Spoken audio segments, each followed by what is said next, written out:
So we're actually going to have a pretty good discussion on the topic. So let's start from the basics, right? So with regards to the rise of Web3, do you think everything should be sold online or electronically? And will we have KYC for every single purchase? So yeah, we can start with Steve.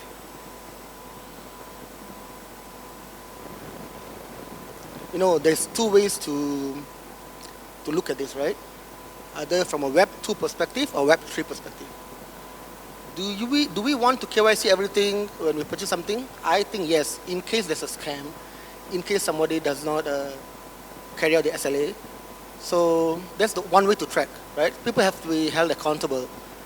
But having said that, in the blockchain world where we are very end-on, you may not want to KYC everything. But in my case, I think for a business perspective, I think KYC is important for tracking users when it comes to anti-scam and stuff. Hey, Julian, you can go ahead. Sure.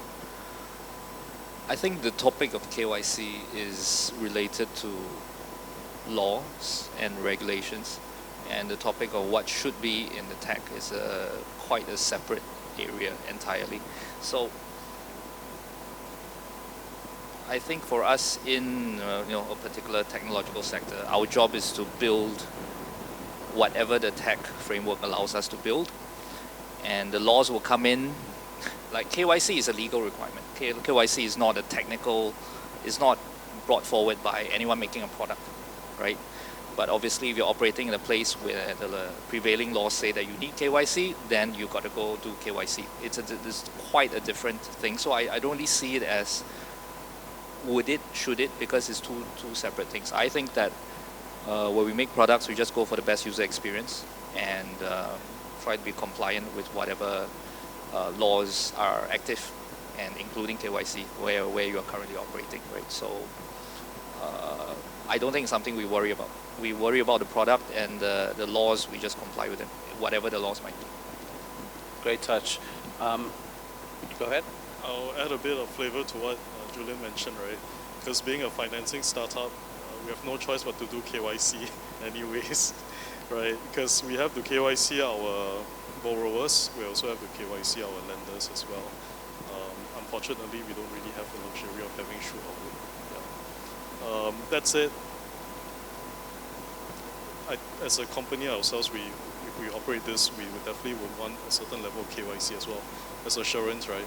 Because my co-founder and I always joke, let's see who will end up in jail first if we don't do our processes properly. So it's me, He's very happy over there. I'll pass it on. Yeah, I guess I want to just reiterate, I think, the point earlier that was mentioned in terms of we're looking at it from two lenses, because with Web 2, obviously, prevailing standard is to KYC, especially when you're dealing with financial services. And it's meant to be there in place for consumer protection. I think with Web 3, where obviously it goes back to the consumers, the community themselves, with the need and desire to stay anonymous, the way I see it is that we do need to reimagine and redefine KYC as we evolve to a more digital world. So it is not, it isn't inevitable that KYC would evolve into something else. I think it is necessary at the moment, given the current conditions that we have that's very centralized. But as we move to a more digital world where you're not just dealing with someone from one country to another, it's now just completely digital. You don't know if this person that you're dealing with is in Russia or in Malaysia or in America, and it doesn't matter to you. What you're just trying to do is have that transaction. Is KYC really important when it's P2P? It's basically between me and another person. I think it will be redefined. I don't think we have the answer right now, but I think government, I've been saying this for a while, government needs to be prepared, because they're the ones that's going to be mostly disrupted by blockchain and AI more than anybody else. And KYC being heavily done for regulatory purposes, obviously is government.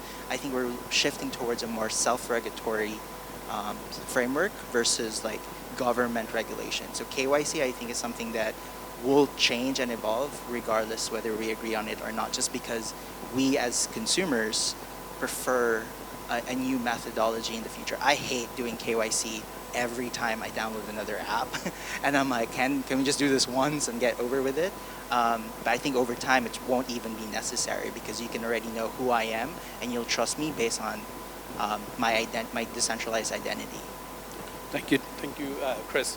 Before we go to Daniel, I think you touched on good points of convenience, regulatory, and both privacy as well. So Daniel, you can go ahead as well. Well, I appreciate everybody's comments. It's hard to add something, but I always add. And I think KYC is exactly about that. If you want to know your client because you want to give him something, well, you kind of have to demand more. If it's just for you to play a game, which is from my perspective that I want to give, what information do I need from this person, entity, user? As we're going towards digital, yes, this is ever evolving. There should be regulation. Yes, no, perhaps. The less, the better. Laissez-faire, laissez-passer. Louis XIV said, let things happen. And then we fix things. We just have to be reasonable about it. But the more we venture into this digital realm, yes, it is very convenient to have some things, but at what cost? I think some of the next questions will bring that to the table. Okay. Thank you for that, Daniel. Yeah, so building on KYC, and let's just delve deeper into digital identity verification, right? So in finance or healthcare, we actually still benefit from the centralized authorities that are in this situation. So this is how the next question goes.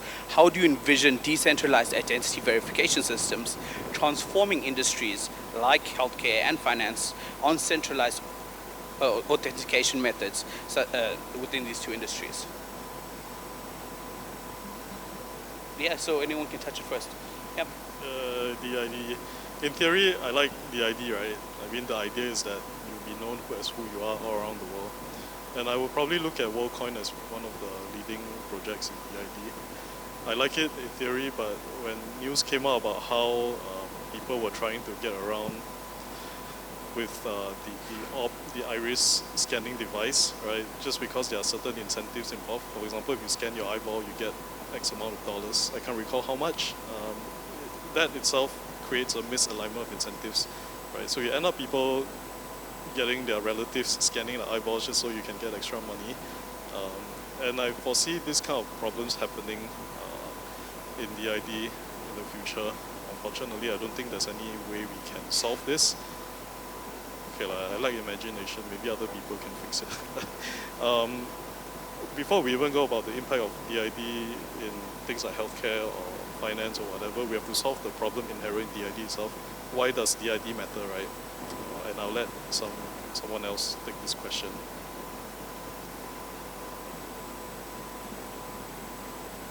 Healthcare was an industry that my company deliberately steered out of. Okay, because so we're an AI, and specifically we do applications for AI. So we've decided our two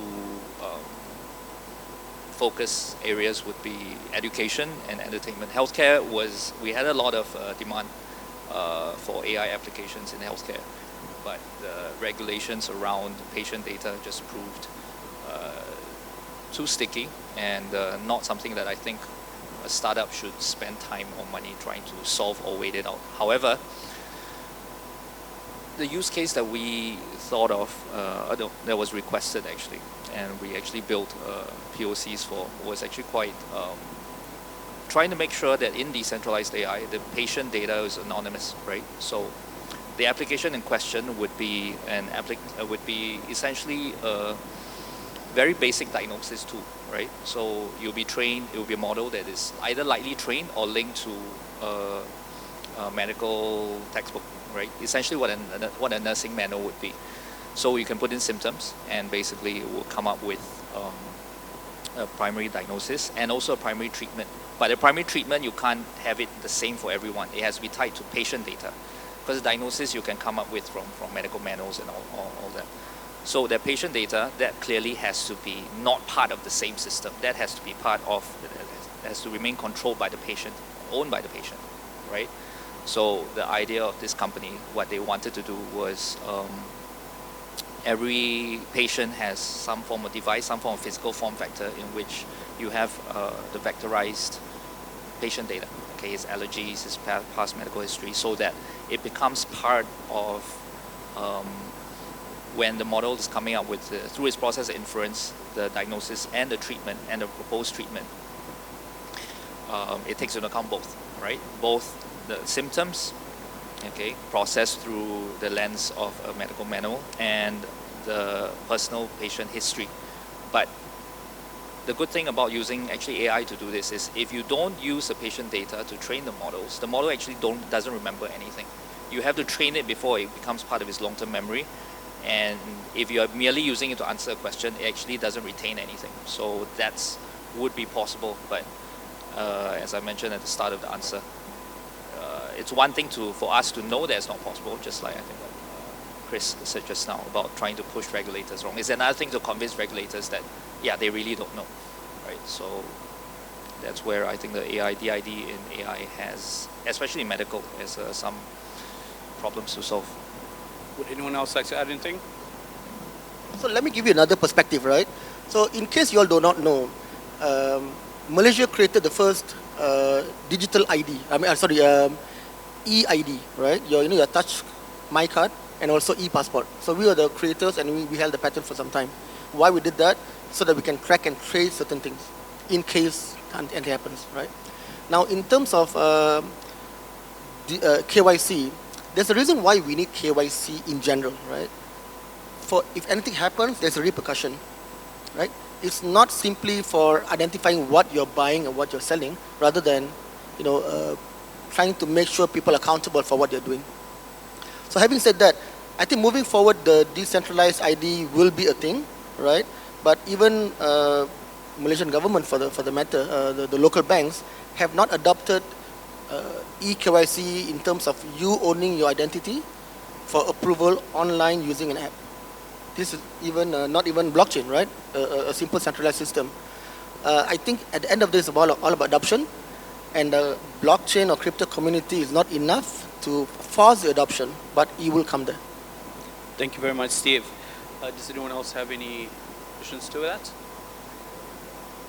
Okay, so moving away from identity to authenticity, Web3 technologies, of course, promise a significant shift in how we manage authenticity, especially, I think we touched on the financial, healthcare, and any other industries that is actually going to move into in the future. So this is the question for you guys.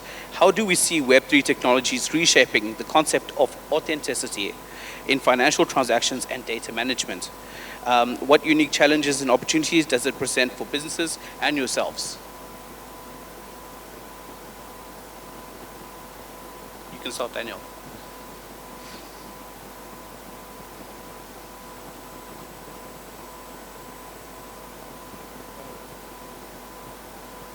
It's not a trick question, but I think ultimately what we're doing here is trying to emulate what is happening in real life. Right? So all the key points, all the data points, all that is ours, or we used to think that was private, is now long gone. I remember the days when Google forced you to add your mobile number, and then that's the end of the privacy or privacy, right? So what we're trying to define here is catch up with a train that already left. Some of the topics about like KYC. So what are we concerned about? That our data is out there. It's already out there for a long time. We're just trying to gain it back. I think it's already lost. It's already lost us.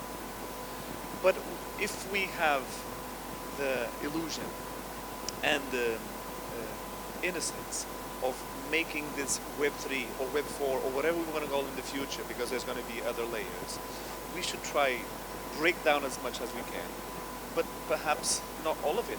Let's keep some structures intact so that the authenticity that we can bring to the table. What does that mean exactly, authenticity? What does that mean to you, right? What's that? What does it mean to you, Christopher? Authenticity, what's that? You're real because it is real, you can touch it, because it's not fake, it's not replicable, right? It cannot be cloned. So can our identity, can it be cloned? Can we confirm that we are real for real? Are we going to use our citizen ID card? Are we going to use our telegram? Is it going to be our mobile number? What if I get another mobile number? You see, it's all so sketchy that there's always ways around. So the more strict we are, the more we can condition things.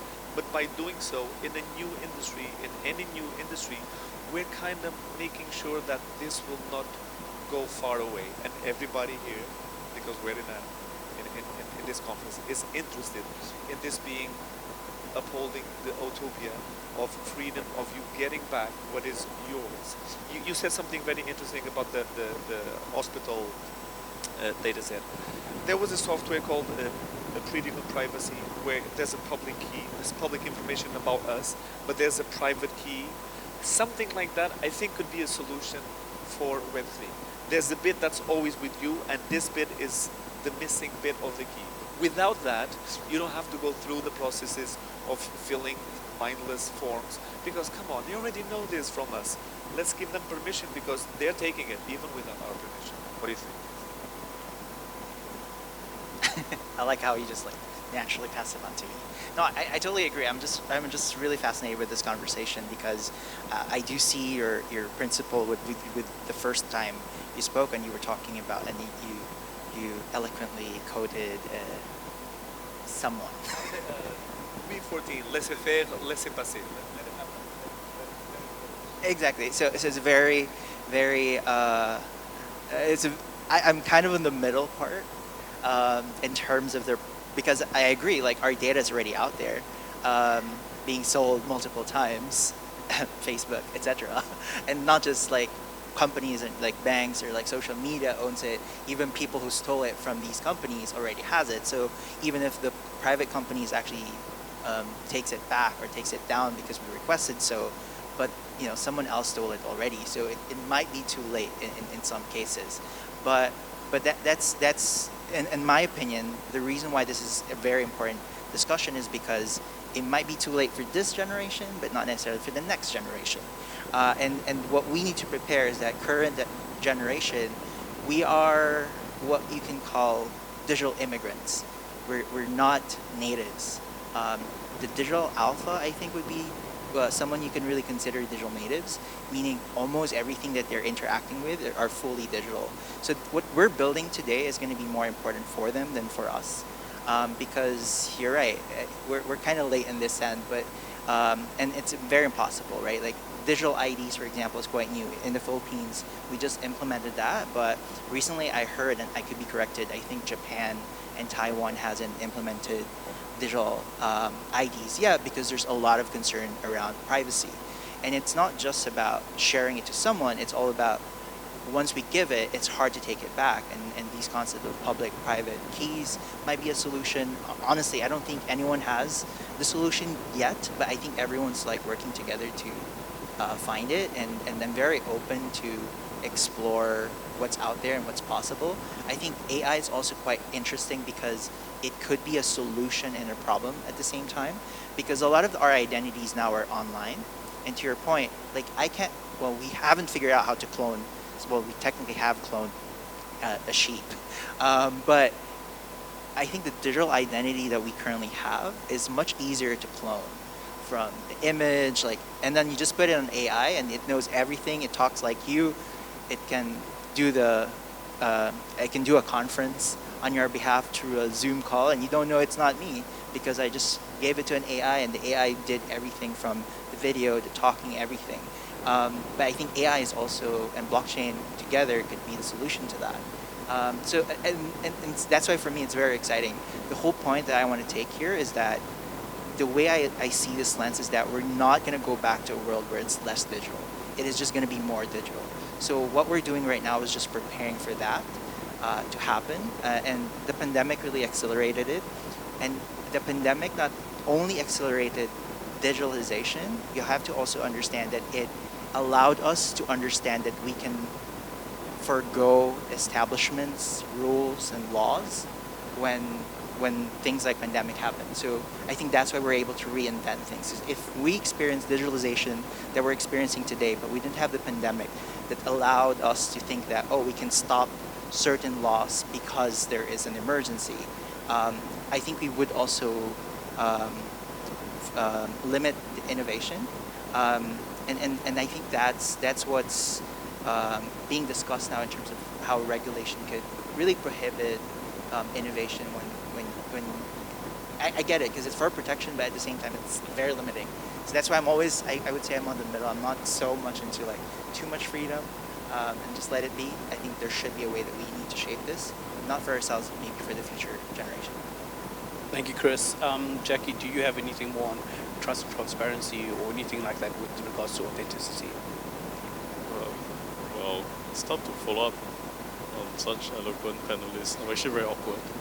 But I was thinking of a story to share. It's a very quick one. Basically, I like to watch TikTok, right? And TikTok has a lot of these true crime stories.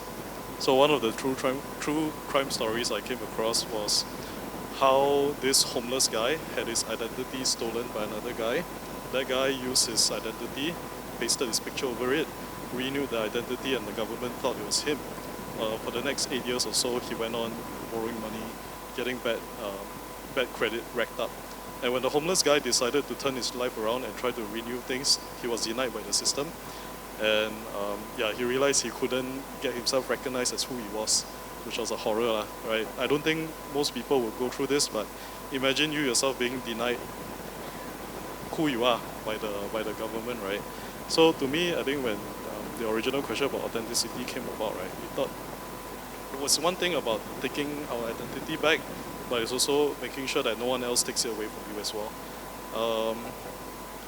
That's kind of like the first thing I had in mind when this whole thing came about. Second thing is, I think as we evolve over time, right, like what it means to have an identity and whatnot, I'm also reminded of how AI can also help. Not help lah, it's bad.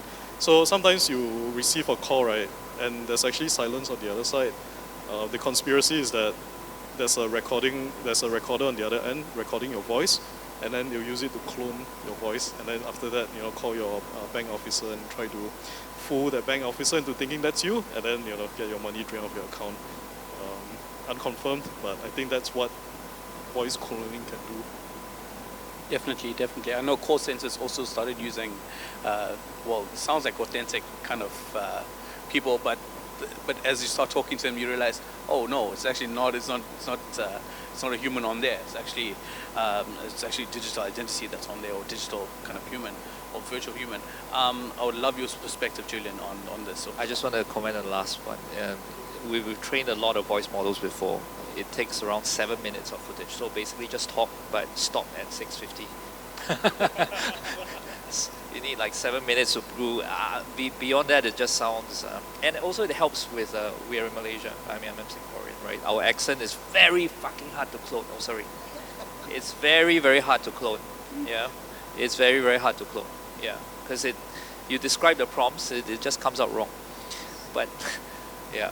So put the Southeast Asian accent, right? Because, I want to be authentic. But talking about what Daniel said just now about this loss of innocence, okay? So I think I lost my innocence a long time ago. What is authentic, right? They're not dependent. Oh, I'm in the wrong room. Okay, I see. No, but what is authentic, right? There's this. My first answer to the question is actually there's no technical concept of authenticity. It's just what prevailing laws and regulations determine. I cite this example. This is a far out example, not so sexy, but I once invested into a fintech, and their KYC was using this service called OnFido. I'm not really associated with OnFido, okay? So I'm not shilling them. So this was quite early, like a few years back, and I said, okay, the tech is pretty good, right? It's for take your photo, so that you know you are who you are. But after that, then I dug deeper on the legality of it. I said, why is everyone using on this company service? Do they have a license where we're operating? No. It's just that some other big bank is using the services now. So because this big bank is using these services, now all the smaller institutions, financial institutions think, yeah, they're pretty kosher. but they have no license. There is no reason to trust this company, except for the fact that now in this market, it is now market practice, is socially is accepted. And then why, right? So it's so that when the regulators haul you up and say that, yeah, we're using this, but so is this guy, right? So what is authentic? Authentic is just, consensus, right? It's consensus. So it's very difficult to, I think, to approach this question from a pure truth, because maybe there is no truth in terms of what is authentic. It's just like, exactly as you said, it's just consensus. Yeah. And what the regulators will accept as explanation. Steve, I would love you to touch as well. I'm going to take out of, healthcare, finance. Let's go to the basics, right? LinkedIn, okay? I don't know how many of you have experienced people on LinkedIn that claim what they are on LinkedIn, but they're actually not. So the idea is consensus, right? If I am who I am, if 100 people have seen me and they know I am in this company or this is what I've done, so the consensus shows that I am who I am, right? But then on LinkedIn, you realize that a lot of people claim what they are not. Okay, I've met plenty during interviews. There's no such thing. There's a consensus. So consensus also means the right people agreeing to certain things rather than the wrong people agreeing to certain things, right? So in the crypto sense is that, if 200 people bought a scam coin, is it legit? Right. So I'm giving the example of authentic, right? Authenticity versus, what you would like to perceive as authentic, right? So KYC is important. Authenticating something is important so that at least if I'm verified and he's verified, there's at least enough start of a consensus to verify whether the other person is not. That's the basic idea, just to shake things up a bit. Thank you very much, guys. Well, as we go on to data ownership, I think you guys touched it as well. It's very important, especially kind of with Web 2, where it's very centralized. Companies own their own data, or they own their data. As we move towards Web 3, in this kind of digital age, do you think data ownership is even more important? And do I need to know where things go after I sell them? Maybe post-transaction? Shall I start? Go, Steve, go ahead. All right. I think one of the early use cases of blockchain since 2015, 2016 has always been ownership, right? NFT used to be just a code. Now it's images, whatever you want. I remember a few Malaysian projects. They tried to tag watches and digital certificates and whatnot. Is it important where it goes after? Yes, for certain items, right? If there's a value to it, if there's a need to authenticate later, it's important. But if something that you don't need it in a week's time or 2 weeks' time, whatever, of the short period, then it's not important. Having said that, I think as much as we, especially in the blockchain and crypto scene, we want anonymity and we want decentralized everything, we still have to remember that we have to rely on the existing infrastructure, all right? Basically, we are just changing from PKI to blockchain. PKI is public key infrastructure by the government, whatever that's done currently, to a little bit more decentralized if it's a public chain, right? For you to keep track of things. We have to remember we have to complement current infrastructure first in order for us to move forward to the next. You can't just say, let's go utopia, and let's change things. It doesn't work that way in real life. So I think that's something we have to keep in mind, right? Thank you. Thank you, Steve. Julian, do you have anything to add? Yeah, I think in the context of AI, data ownership, extremely important. In fact, this is the driving thesis, our starting point. Because what's happening in AI now is that all the giant models that we recognize, by OpenAI, by all the big tech companies, they've all gotten their amazing powers of inference through training these massive models on the entire internet, long story short. The entire internet and every single bit of data or knowledge that they can get their hands on. And every day a new piece of news comes out and basically saying that, okay, so they've trained in an unauthorized way. Today I just saw Anthropic, another big AI company, so they've just been caught, or their bots have been scraping internet and then scraping every single website, and then you have to basically block their new bots because they keep changing their bots name. So in your robots.txt file, you have to keep updating that because otherwise it's like a cat and mouse game. So the problem is that when all of our collective knowledge, that means if you have ever published anything, okay, whether it's on LinkedIn or whatever, it is part of GPT 4.0 now. This is a fact. Okay, this is certainty.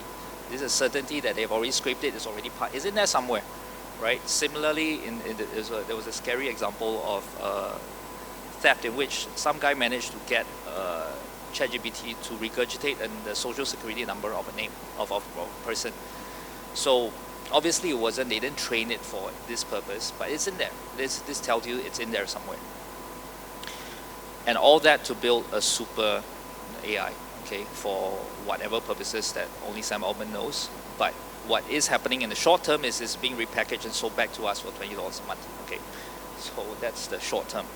The long term, I don't think he cares about the $20 a month so much. You know, that's more for his books. You know, so they can keep raising the next month. But it's scary because if you think that AI is a passing fad, then nothing to worry about, right? It's just another case of big tech companies doing everything they can get away with.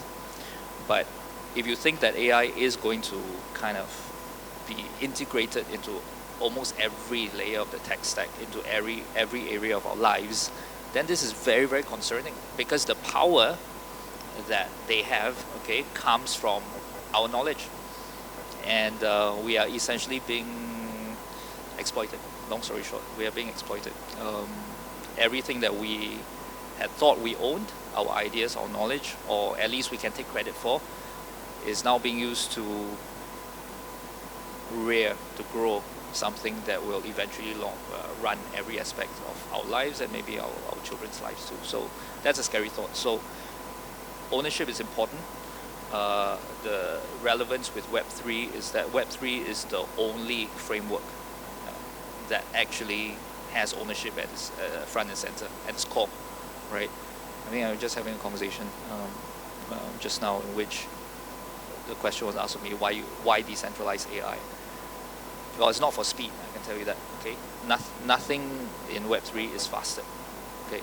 And those that are supposedly very fast are all centralized, just pretending, you know? So it's not for speed, it's for ownership, you know? That's my take on ownership, data ownership in AI. Thank you very much. Jackie. When it comes to data ownership, right, it's tricky, right? Because we actually give up way more data than we think. For example, your movement within a building is actually captured unknowingly. You guys don't know it, but your mobile phones are. And the only way you can avoid this is if you uninstall every single app from your phone or you don't carry your phone at all. And that's only one person, right? If everyone collectively decided not to do that, then only then would there be some kind of impact. Which also brings me to a second part of it, right? Like individual data ownership, yes, is important, but in the larger grand scheme of things, I think when Facebook, this hoo-ha about Facebook mining data and whatnot, right? It was estimated that each individual user's the value of the data was around like 22 cents. That was something that struck out to me. It was a lot more valuable when the data was in aggregate, and that's where you can start mining interesting things out of it. But by then, right, you're actually exploited collectively, right? And then when you try to look at it from an individual point of view, you realize, hey, actually, you know, as an individual, it doesn't do much, right? Like, I just put my email address into like whatever sign up form just to get a free voucher or something, right? Or like when you go Wi-Fi, you sign in, you put in your email in it, that's it, you get free Wi-Fi. So, like, I mean, going back to the original point, sometimes ownership, there are things you can control, but there are things that you can't control as well. And for the things that you control, you try to limit it so that, you know, those big corporations don't like take your data, right, and do whatever they want without like compensating you. But for the ones that you don't, I think it's also good to understand how much data you give off every single day. Okay, let me try to wear a different hat in explaining this to you guys. So trying to wear I took a political science in college. So I'm looking at it from a politics perspective. And politics is really all about who gets what, when, and how. And so when you think of it from that perspective, going back to what I said earlier, that the way I see it is we're going to live a more digital life, and therefore the data ownership is becoming important because we're living more digitally now. Who here gets paid through crypto? Like salary is paid through crypto. We're beginning to see this. Okay. Who here gets paid through electronic transfers like PayPal, bank wire transfer? Don't worry, I'm not from the internal revenue. I'm just trying to share to you that, you know, value is now being exchanged digitally, whether it's fiat or crypto. And also the way we work now is more digital. Therefore, it's very important to understand that you have to remember why wars even begin in the past and until today. It's all about ownership. Ownership of territories, ownership of resources. And if we're saying that we're going to create more value online, digitally, therefore it's very important to understand who owns what we create. When I post on Instagram, do I own that, or does Instagram own that, or do we own it together? And if they monetize that information or that content, do I actually deserve to get compensated for it? Or when I walk, like your example, I'm walking, I think Uber is tracking, Grab is tracking like where we go, and they utilize that to make more sales, and I contributed to that information, and that led them to making more money. Shouldn't I be compensated for it? This is where I'm kind of scared when people start realizing that, and they start thinking like, I deserve more. You have to remember, this is how revolution started. People look at it from a perspective of technical. I kind of see it from how this could disrupt government, how this disrupts like people interacting with others. So I think to answer Bash's question, data ownership is definitely very important because it goes back to how we create value, how value is actually like compensated or incentivized, and then you as an individual start thinking about like, oh, I probably should get paid for these things. And when you start realizing that, you start demanding it. When you start demanding it, that's when things will be really disrupted. So I think in a nutshell, like I definitely think data ownership is very, very important. We just simply don't realize it right now because we give it so freely. But once it's already, you know, like we understand it, we probably start caring. We're gonna start getting mad when we don't have full control over it. Thank you, Chris. Daniel, we have 2 minutes. I will do it in less. Go ahead. Okay, so I would love to engage personally with this conversation that we're having, but I'm going to give a case study example. In gaming, they control everything that you do, okay? But you have so many followers, how many of them are real? So if we tie ownership with authenticity, which is a human, we fix a problem. And then if you take that, which is what I'm going to with my gaming studio, if we give a voucher to the players who play our game, you can claim it exchanging for physical goods. Do you think a bot on Telegram will claim anything? So those who haven't claimed anything physical will not be allowed to continue. You see, ownership, authenticity, closing the loop, and you get all the fake data, which is fake information, which is fake IDs ultimately because there are fake IDs out there. How many Elon Musks are following you? Thank you very much, Daniel. And thank you all for all your contributions as well. Thank you to everyone here for your attention as we've discussed redefining Web3 authenticity. Thank you very much, everyone.